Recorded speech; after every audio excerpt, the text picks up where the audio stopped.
السلام علیکم ناظرین، لبیک اسلام آفیشیل چینل میں خوش آمدید۔ ناظرین کرام، آج کا ہمارا ٹاپک ہے حضرت باؤ سلطان رحمت اللہ علیہ کا شجرہ نسب اور ان کی کرامات۔ ناظرین کرام، اپنا ٹاپک شروع کرنے سے پہلے میری آپ سے گزارش ہے کہ آپ میرے چینل کو سبسکرائب کریں، فالو کریں اور گھنٹی کے بٹن کو پریس کریں۔ شروع کرتے ہیں اپنا ٹاپک۔ سلطان العارفین حضرت باؤ سلطان رحمت اللہ علیہ ایک صوفی بزرگ ہیں۔ آپ یکم جمادی الثانی 1039 ہجری بمطابق 17 جنوری 1630 ہجری میں بروز جمعرات بوقت فجر قصبہ شورکوٹ ضلع جھنگ میں پیدا ہوئے۔ آپ کا تعلق عوان قبیلے سے تھا اور عوانوں کا شجرہ نسب حضرت علی کرم اللہ وجہہ سے جا ملتا ہے۔ عوان علی کرم اللہ وجہ کی غیر فاطمی اولاد ہیں۔ سخی سلطان کے والد بظاہر پیشہ ور سپاہی تھے اور شاہ جہان کے لشکر میں ممتاز عہدے پر فائز تھے۔ آپ ایک صالح شریعت کے پابند، قرآن و فقہ کے پابند تھے۔ سخی سلطان کی والدہ راستے بی بی ایک عارفہ اور کاملہ خاتون تھیں اور پاکیزگی اور پارسائی کے لحاظ سے وہ اپنے خاندان میں مشہور تھیں۔ سخی سلطان کی پیدائش سے پہلے ہی بی بی راستے کو ان کے اعلیٰ مرتبے کی اطلاع دے دی گئی تھی اور ان کا مرتبہ اسم گرامی باؤ الحامد بتا دیا گیا۔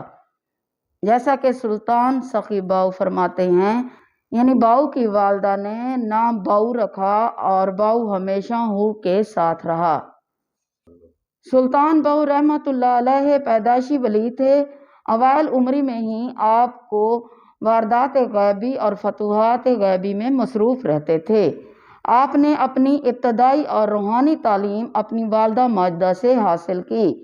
آپ کی پیشانی نور حق سے اس قدر منور تھی، اگر کوئی کافر آپ کے چہرے مبارک پر دیکھتا تو فوراً کلمہ پڑھ کر مسلمان ہو جاتا۔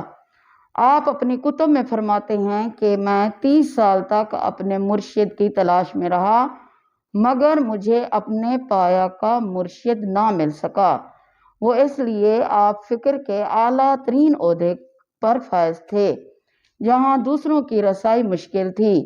چنانچہ آپ اپنا ایک کشف کتب میں بیان فرماتے تھے کہ ایک دن آپ دیدار الہی میں مصروف تھے اور شورکوٹ کے گرد و نواح میں گھوم رہے تھے۔ اچانک ایک صاحب نور اور صاحب حشمت سوار نمودار ہوئے جنہوں نے اپنائیت سے آپ کو اپنے قریب کر لیا اور آگاہ کیا کہ میں علی بن ابی طالب ہوں، اور پھر فرمایا آج آپ رسول اللہ صلی اللہ علیہ وآلہ وسلم کی دربار میں طلب کیے گئے ہیں۔ پھر ایک ہی لمحے میں آپ نے خود کو آقا کریم صلی اللہ علیہ وآلہ وسلم کی بارگاہ میں پایا۔ اس وقت اس بارگاہ میں حضرت ابوبکر صدیق رضی اللہ عنہ، حضرت عمر فاروق رضی اللہ عنہ اور حضرت عثمان غنی رضی اللہ عنہ اور تمام اہل بیت حاضر تھے۔ آپ کو دیکھتے ہی دیکھتے حضرت ابوبکر صدیق رضی اللہ عنہ نے توجہ فرمائی۔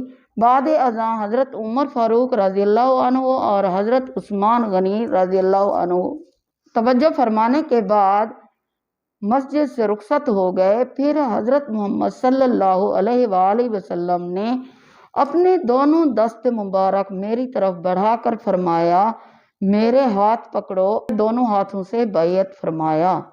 بعد ازاں آقا دو جہان نے آپ کو غوث اعظم اور شیخ عبد القادر جیلانی کے سپرد فرمایا۔ آپ فرماتے ہیں کہ جب فخر کے شاہ سوار نے مجھ پر نگاہ ڈالی تو ازل سے ابد تک کے تمام راستے میں نے طے کر لیے۔ پھر عبد القادر جیلانی رحمت اللہ علیہ کے حکم پر سخی سلطان باؤ نے دلی کے عبد الرحمن جیلانی دہلوی کے ہاتھوں پر ظاہری بیعت فرمائی اور ایک ہی ملاقات میں فخر کی ولادت کی صورت میں اپنا ازلی نصیبہ ان سے حاصل کر لیا۔ آپ کا وصال یکم جمادی الثانی 1102 ہجری بمطابق یکم مارچ 1691 عیسوی بروز جمعرات عصر کے وقت ہوا۔ سلطان العارفین سخی سلطان بہو کا مزار مبارک گڑھ مہاراجہ ضلع جھنگ پاکستان میں ہے۔ آپ کا عرس ہر سال جمادی الثانی کی پہلی تاریخ کو منایا جاتا ہے۔ پنجابی کے صوفی شاعر جس نے اس کو شہرت دائم بخشی وہ آبیات بہو ہے۔ اس کے ہر مصرعے کے بعد ہو آتا ہے جو ذات باری تعالیٰ کے لیے مخصوص ہے۔ یہ خاص رنگ سخن بہو کے ساتھ منسوب کیا جاتا ہے۔ آپ مادرزاد بلی تھے۔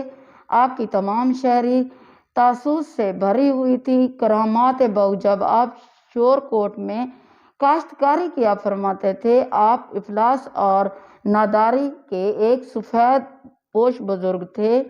آپ مالدار بزرگوں اور سیدوں کی تلاش میں مارے پھرتے تھے کہ کہیں سے کوئی اللہ کا بندہ مل جائے، اس کی دعا سے میری غربت اور تنگ دستی دور ہو جائے۔ اسی طلب میں وہ ایک فقیر کی خدمت میں رہنے لگے اور اس کی جان توڑ کر خدمت کی۔ ایک دن فقیر کو اس کے حال پر رحم آیا۔ پوچھا کہ تیری مراد کیا ہے، بتا تیری حاجت کیا ہے۔ اس سید نے عرض کیا کہ میرا بہت باریک کنبہ ہے اور قرض بہت ہو گیا ہے اور جوان لڑکے اور لڑکیاں ہیں۔ افلاس اور تنگ دستی کی وجہ سے ان کی شادی نہیں کر سکتا۔ ظاہری اسباب ختم ہو چکے ہیں۔ اب تو غیبی مدد کے علاوہ میری تنگ دستی کا اور کوئی علاج نہیں ہے۔ اس فقیر نے کہا میں تمہیں ایک کامل مرد فقیر کا پتہ بتاتا ہوں، سوائے اس کے تیرا علاج اور کسی کے پاس نہیں ہے۔ تو سخی سلطان بہو کے پاس شور کوٹ چلا جا اور ان کی بارگاہ میں عرض پیش کر۔ وہ پریشان حال سید سلطان العارفین کے پاس پہنچ گئے۔ ان کی مایوسی کی کوئی حد نہیں رہی جب دیکھا کہ آپ کھیتوں میں ہل چلا رہے ہیں۔ ارد گرد کے لوگوں سے پتہ چل گیا وہ آپ کو فقیر کی حیثیت سے نہیں بلکہ ایک کسان کی نظر میں دیکھتے ہیں۔ یہ حالت دیکھ کر مایوس ہو کر لوٹنے ہی والے تھے۔ سلطان العارفین نے ان کی قلبی کیفیت سے آگاہ ہو چکے تھے اور ان کو آواز دی۔ آپ کی آواز سن کر ان سید صاحب کو کچھ حوصلہ ہوا۔ دل میں کہنے لگا اب خود بلایا ہے تو عرض پیش کرنے میں کیا حرج ہے۔ سید صاحب نے قریب آ کر سلام کیا۔ آپ نے سلام کا جواب دیا اور پوچھا کس ارادے سے یہاں آئے ہو؟ سید صاحب نے اپنی ساری داستان سنا دی۔ داستان سننے کے بعد فرمایا مجھے پیشاب کی حاجت ہے، آپ میرا حال پکڑ کر رکھیں، میں پیشاب کی حاجت سے فارغ ہو لوں۔ غرض آپ نے پیشاب کیا، مٹی کے ڈیلے سے استنجا کیا اور وہ ڈیلا ہاتھ میں لے لیا۔ سید صاحب سے مخاطب ہوئے اور فرمایا شاہ صاحب آپ نے کیوں تکلیف اٹھائی؟ میں تو ایک جٹ سا آدمی ہوں۔ سید صاحب کا دل پہلے سے ہی سفر کی محنت اور مایوسی کی وجہ سے جلا ہوا تھا۔ طیش میں آ کر بولے ہاں یہ میری سزا ہے کہ سید ہو کر ایک جٹ کے سامنے سائل کی حیثیت سے کھڑا ہوں۔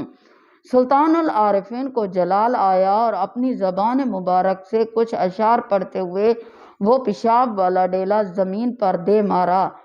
آپ کے پیشاب والا ڈیلا اس جتی ہوئی زمین پر ہوتا ہوا دور تک چلا گیا اور وہ زمین کے جن جن ڈیلوں سے لگتا گیا وہ سونے کے بنتے گئے۔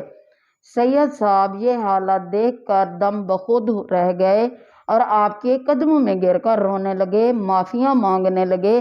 آپ نے فرمایا شاہ صاحب یہ وقت رونے کا نہیں ہے، ڈیلے چپکے سے اٹھا لو اور چلتے بنو، ورنہ لوگوں کو پتہ لگ گیا نہ تیری خیر ہے اور نہ میری خیر۔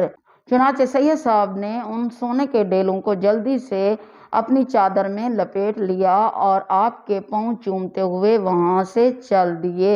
ناظرین کرام یہ تھے حضرت بہو سلطان رحمۃ اللہ علیہ کا شجرہ نسب اور ان کی کرامات۔ ناظرین کرام آج کا ٹاپک اختتام پذیر ہوتا ہے۔ ملتے ہیں اگلے ٹاپک پہ، تب تک کے لیے اللہ حافظ۔